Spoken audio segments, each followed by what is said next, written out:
Hi friends, welcome to Mini Kitchen. இன்னைக்கு chicken biryani எப்படி சூப்பரா செய்யலாம்ங்கறத பார்க்கலாம். வீடியோ பார்க்கிறதுக்கு முன்னாடி subscribe பண்ணுங்க, மறக்காம notification bell icon-ஐ click பண்ணுங்க. வாங்க வீடியோக்குள்ள போகலாம். Friends, இன்னைக்கு 1 கிலோ அரிசியில எப்படி chicken biryani சூப்பரா செய்யலாம்ங்கறத பார்க்கலாம். நான் அதுக்கு 1.5 கிலோ chicken வாங்கி நல்லா கழுவிட்டு இந்த மாதிரி பெரிய துண்டுகளா எடுத்து வச்சிருக்கேன். இதுல ஒரு 1/2 டீஸ்பூன் மஞ்சள் தூளும் ஒரு 1/2 எலுமிச்சை பழத்தோட சாறும் நல்லா கலந்து இத நல்லா mix பண்ணி விட்டுக்கோங்க. எதுக்காக மஞ்சள் தூள் நான் வந்து சிக்கன்ல ஆட் பண்றேன்னா எந்த ஒரு நான் வெஜிடேரியன் செய்யும்போதும் நம்ம மஞ்சள் தூள் ஆட் பண்ணி நல்லா அத கழுவும்போது அதுல இருக்கக்கூடிய கிருமிகள்லாம் செத்துரும்னு சொல்லுவாங்க. நான் பிரியாணில மஞ்சள் தூள் போட போறது இல்ல. மஞ்சள் தூள் நம்ம பிரியாணில அதிகமா போடும்போது தக்காளி சாதம் மாதிரி yellow கலரா மாறிடும். இப்போ இத நம்ம எடுத்து வச்சிட்டு பிரியாணி அரிசியை ஊற வச்சிரலாம். நான் 1 கிலோ பிரியாணி அரிசி வாங்கி வச்சிருக்கேன் फ्रेंड्स. இத 2 டைம் நல்லா வாஷ் பண்ணிட்டு தண்ணில 1/2 மணி நேரம் ஊற வைக்கணும். நம்ம பிரியாணி செய்ய ஆரம்பிக்கும்போது நம்ம ஊற வச்சா போதும். இப்போ பிரியாணி செய்ய ஆரம்பிச்சிரலாம் फ्रेंड्स. அடுப்புல வந்து நான் ஒரு 2 கிலோ செய்யற அளவுக்கு ஒரு பாத்திரத்தை வச்சிருக்கேன் பாருங்க. இதுல 250 grams ஆயில் நான் ஆட் பண்ணிக்க போறேன். 1 கிலோ பிரியாணிக்கு 250 grams ஆயில் வந்து கரெக்ட்டா இருக்கும். இப்போ இதுல வந்து 2 ஏலக்காய், 3 கிராம்பு, கொஞ்சம் பட்டை, 2 பிரிஞ்சி இலை இந்த மாதிரி போட்டு நல்லா பொரியிற வரைக்கும் கலந்து விட்டுக்கோங்க. 1 கிலோ அரிசிக்கு நான் 400 கிராம் வெங்காயத்தை வந்து இந்த மாதிரி நீட்டமா கட் பண்ணி வச்சிருக்கேன். அதையும் இதுல கலந்துக்கிட்டேன். அதோட 4 பச்சை மிளகாவை நீட்டமா கட் பண்ணி வச்சிருக்கேன். அதையும் போட்டு நல்லா பொன்னிறமாகற வரைக்கும் இத நல்லா வதக்கணும். நீங்க மூடி போட்டு வதக்குனீங்கன்னா சீக்கிரமா வந்து அது நல்லா வெந்துரும். பாருங்க எந்த அளவுக்கு நல்லா ஃப்ரை ஆயிருக்கு, டீப் ஃப்ரை ஆயிருக்குன்னு பாருங்க. இந்த அளவுக்கு டீப் ஃப்ரை ஆகற வரைக்கும் நல்லா வதக்கணும் நீங்க.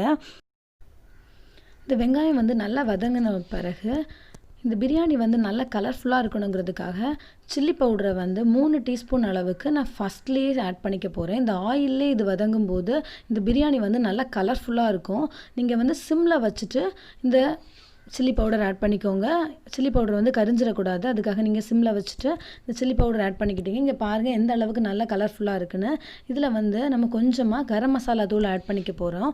கரம் மசாலா தூள் ஏன் ஆட் பண்றீங்க? அதுதான் பட்டை கிராம்பெல்லாம் போட்டுருக்கீங்களே நீங்க நினைக்கலாம். கரம் மசாலா தூள்ல ஜீரகம், சோம்பு, பெப்பர் எல்லாத்தையும் வந்து பொடி பண்ணது தான் அந்த கரம் மசாலா தூள்.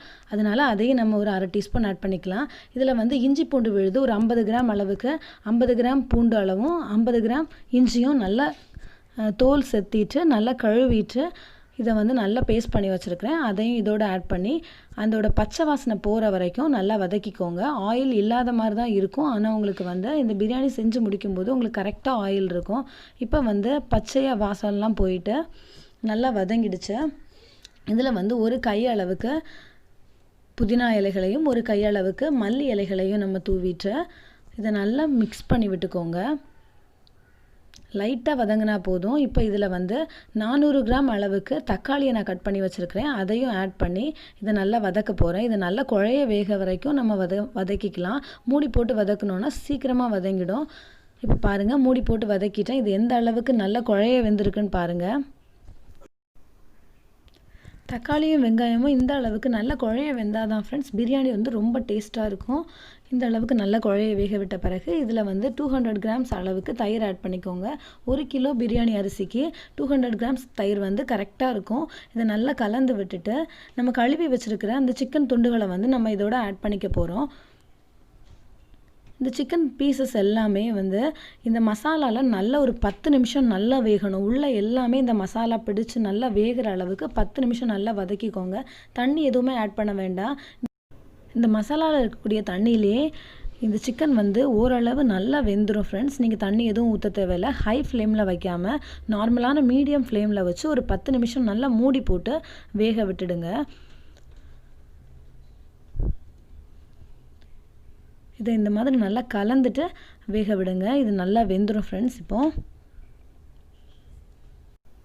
இப்போ இந்த சிக்கன் வேகிறதுக்கு எவ்வளவு உப்பு தேவையோ அந்த அளவுக்கு ஆட் பண்ணிக்கோங்க फ्रेंड्स. நான் வந்து 1/2 டீஸ்பூன் அளவுக்கு ஆட் பண்ணிக்கிறேன். இப்போ இத நல்லா கலந்து விட்டுட்டு மூடி போட்டு நம்ம வேக விட்டுடலாம்.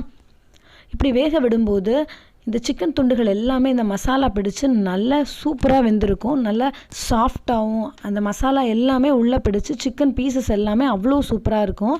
அதுக்காக தான் இப்போ இதுல 2 கிளாஸ் தேங்காய் பால் ஆட் பண்ணிக்கிறேன் फ्रेंड्स. 1 கிலோ அரிசிக்கு 2 கிளாஸ் தேங்காய் பால் நான் ஆட் பண்ணிக்கிறேன். தேங்காய் பால் வந்து ஆப்ஷனல் தான். வேணும்னா ஆட் பண்ணிக்கலாம், வேண்டாம்னா விட்டுடலாம் फ्रेंड्स.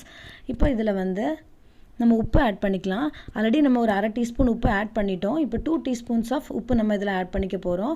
இது நல்லா கொதித்த பிறகு உப்பு பார்த்துட்டு நம்ம மறுபடியும் வேணும்னா ஆட் பண்ணிக்கலாம் ஃப்ரெண்ட்ஸ். இப்போ வந்து அரிசி நல்லா ஊறிடுச்சு. தண்ணியை நல்லா வடிகட்டிட்டு நான் எடுத்து வச்சுட்டேன்.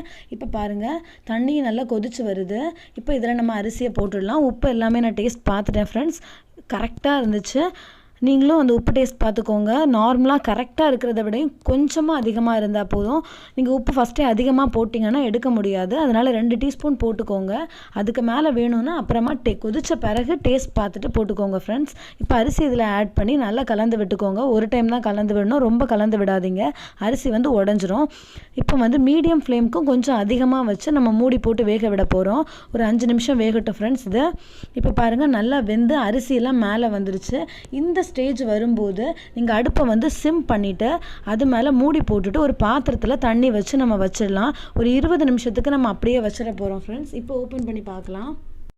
இப்போ 20 நிமிஷம் ஆயிடுச்சு ஃப்ரெண்ட்ஸ். 20 நிமிஷம் கழித்த பிறகு நம்ம அடுப்பை வந்து ஆஃப் பண்ணிவிட்டு ஒரு 10 நிமிஷம் அப்படியே விட்டுட போகிறோம். இப்போ பாருங்கள் பிரியாணி எடுத்து காட்டுறேன். எந்த அளவுக்கு உதிராக வெந்திருக்குன்னு பாருங்கள். ஒன்றோட ஒன்று ஒட்டாமல் எந்த அளவுக்கு நீட்டமாக அரிசி வெந்திருக்குன்னு பாருங்கள்.